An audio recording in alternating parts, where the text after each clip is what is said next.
My name is Hussam Ayloysh, and I work as an executive director for the Council of American-Islamic Relations CARE in Southern California, which is the largest American Muslim advocacy group. In 1989, there was a war going on in Lebanon, a civil war in Lebanon, and my family decided that if I stay there, my chances for educational opportunities are slim. So they decided to send me where I have an uncle who lives here in the US. So they decided to say, for me to go to the US. And I applied, I got accepted. I went to Texas, of all places, and I went to school and got my undergrad bachelor degree in aerospace engineering. Quite honestly, when I first moved to the US, my goal was just to get my education 4 or 5 years and then go back to Lebanon. Hopefully by then the war would be over and I would be a productive citizen for my home country.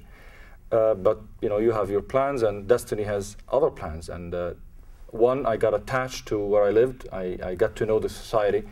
I got to meet my wife, who also is from Texas, and we decided to have a family there. Eventually what happened is I realized that I can be of more benefit to my culture, to my people, to America, and to the world by being here, because I felt that I could play the role of a bridge builder between America as a culture, America as a country, and the Muslim world. It has been a very difficult past few years for Muslims in America, and there is no doubt about it, especially after the terrorist attacks of September 11. But I have to also fairly say that probably there isn't a better place to live as a Muslim in the world other than or better than the US today.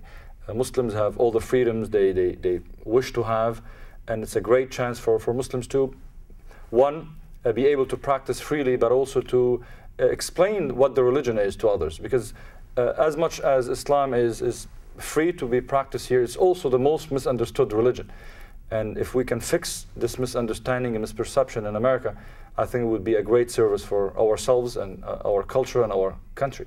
Well, my dream is really for my children more than for myself. I think I've lived my time. I'm happy, not that old, but my dream is really for my children to be able to live as proud Muslims, proud Arab Americans, to grow up without having to justify who they are, to be accepted as anybody and everybody else is and should be in America today. Whether you're Catholic, you're Jewish, you're Protestant, Baptist, atheist, Mexican, Latino, whatever you call yourself, I hope that everyone will be accepted, but specifically because we live at a time when my children have to justify and explain who they are. I hope that, and my dream would be that, for my children not having to go through this, where they would be accepted for who they are without having to change what they are.